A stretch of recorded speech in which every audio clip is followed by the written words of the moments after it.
Instagram world. I just thought I'd break in this live with my little singing Tibetan bowl and a little incense, nog champa, of course. Tonight I'm just gonna go over the Crystals for Healing episode that we went over last night, because last night's audio was not the best and I didn't notice it until I rewatched the video this morning. So I'm just going to re-record that one, and then if anyone has any questions, feel free to shoot me a DM, or if you pop in, go ahead and just ask me. Alright, so last night's Crystals for Healing episode was based off of meditation. The book that we're following has a section on meditation, and it includes 3 crystals. I'm going to read what they have to say about meditation in correlation with crystals and their affirmation.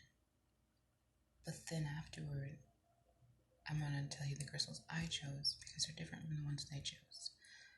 I prefer Labradorite and Pietersite for meditations when I'm trying to access more self-knowledge and self-trust and that kind of thing. So let's go ahead and jump to the book. Alright, so meditation. The stones you choose to enhance your meditation will vary depending on what you are trying to achieve. I've listed some stones in this section to help focus and clarify meditation. It's important to note, however, that virtually any crystal will help enhance meditation. For example, if you're working on a root chakra meditation, then root chakra stones like garnet will help, and so on and so forth.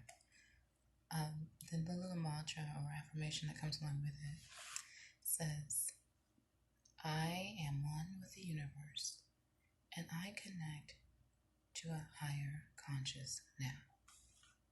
So the meditation that follows this would then be to sit or lie with your eyes closed, holding in either hand any of the recommended crystals, which we'll get into. Breathe normally, noticing your breathing without controlling it. Focus your attention in the area of your third eye. Notice any thoughts that arise without attaching to them. When thoughts arise, just allow them to drift away. Meditate for 15 to 30 minutes or longer. But if you're just starting out, I would say meditate for like 10 minutes here, 10 minutes there. I mean, it's a little different when you're first starting, maybe a little cumbersome, a little weird. You know, you're constantly thinking about doing it right. So just do like 10 minutes here and there.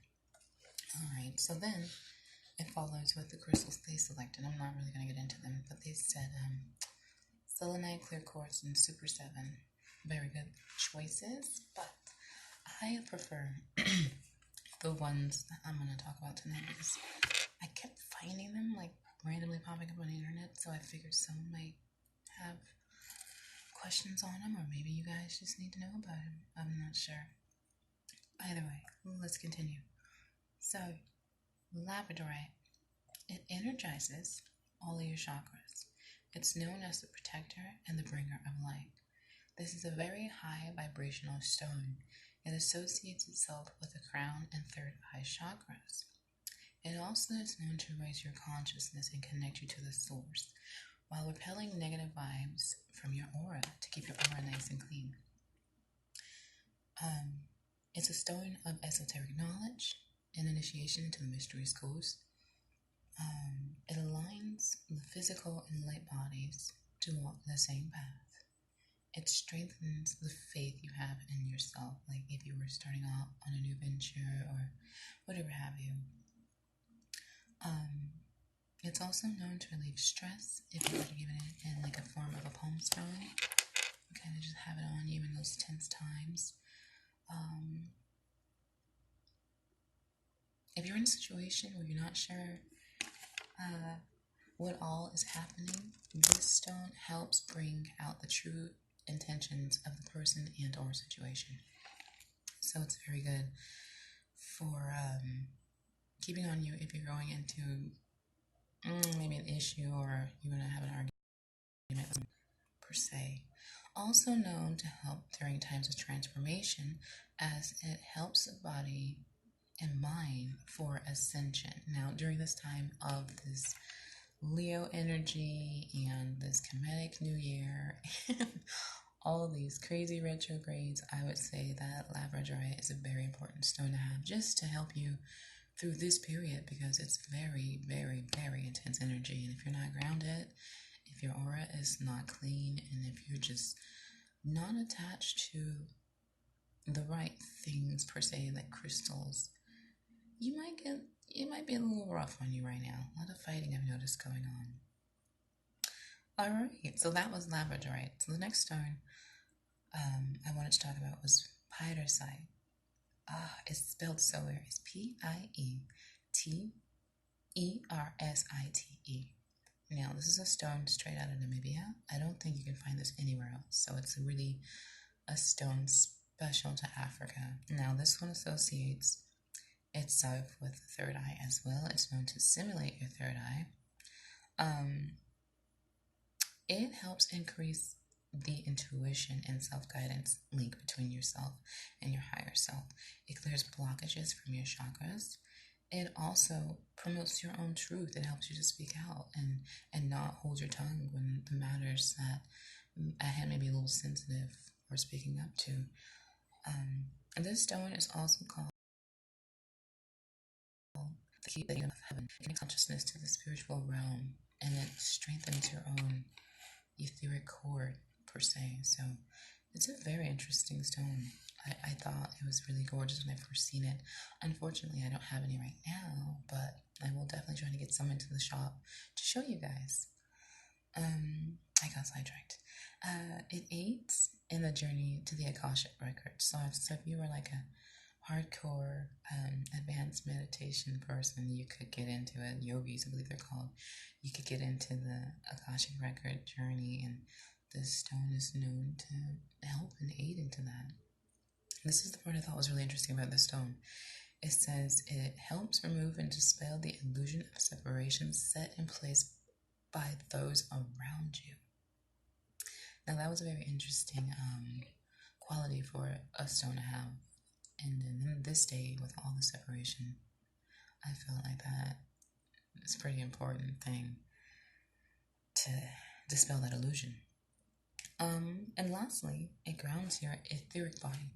So it doesn't ground your physical body, it grounds your etheric body, which helps balances you out in the whole, because if your etheric body and your physical body, and they're not aligned and your chakras are blocked, and it's just, you're going to get sick, you're not going to feel good, your sleep is not going to be restful, it's going to be a myriad of different problems. So these stones are helping to alleviate those sorts of things, while in the process, same time, they're helping you along with your meditation and reaching source and just being a better you. I think it's fantastic. I love those stones. So those are the two stones that I chose to go along with the meditation routine from the Crystals for Healing book. But the book says that you can pretty much choose any crystal, because you pick your crystal to tailor to the goal of your meditation. So the goal of that meditation that I had in mind for those crystals tonight was just self-improvement, courage, that sort of thing. Now, before we call it an end on this Crystals for Healing session tonight, I did want to go ahead and pull a card from my Crystal Spirits deck and just see what crystal aura is hanging around and which one wants to speak to us for our highest good.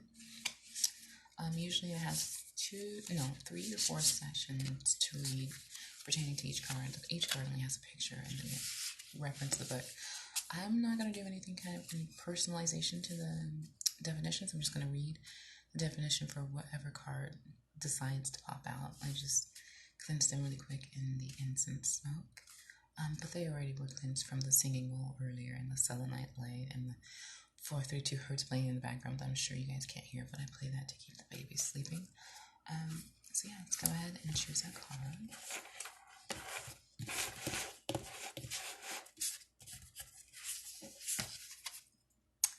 We got Christ of Kala.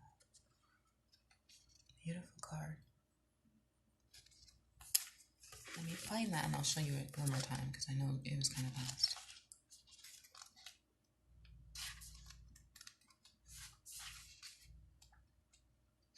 Oh, it didn't take me that long this time. That was nice.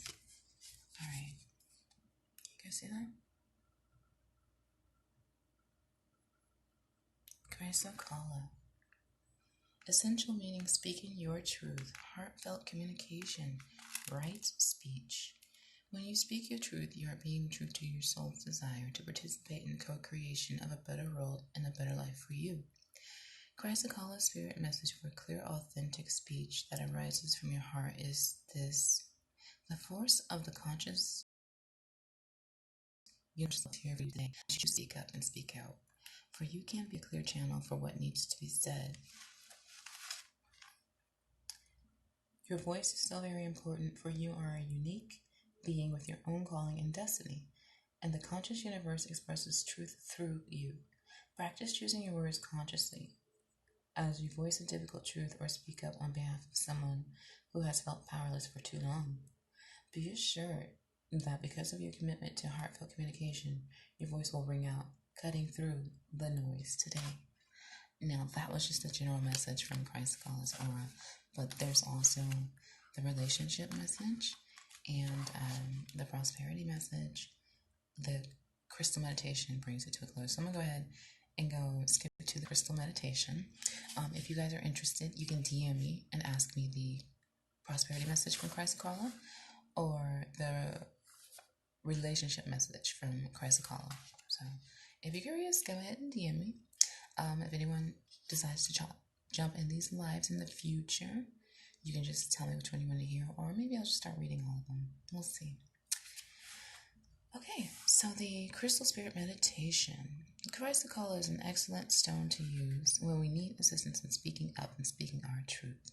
Meditation with this stone helps open and clear the throat chakra, allowing words of the heart to rise up and be expressed. Chrysocolla teaches us to be aware that our words carry vibration through sound and asks us to conscious the vibration we are choosing to send out into the world. Now that's very heavy because it's reminding us that words are very powerful, not just in the sense when you're being mean to someone, but like if you go around saying negative things versus positive things, like, oh, I hate everything today, or it's going to be a messed up day because I woke up late. You know what I mean? You're setting the wheels in motion for low vibrations, and that just leads to not a good day. So instead, if you find yourself having these thoughts, a good practice to try and implement would be, I'm not going to have a mad day today because I woke up late. Today's going to be fantastic because this is a little hiccup I got past. You know what I mean? So that way you can start to set the vibration higher and higher and higher. And then just these little small practices will help bring about small changes in not only just your own self, but when those around you as well. You can affect a lot more people with positivity. Well, that's it for tonight, you guys. Have a good night. Remember to cleanse your crystals.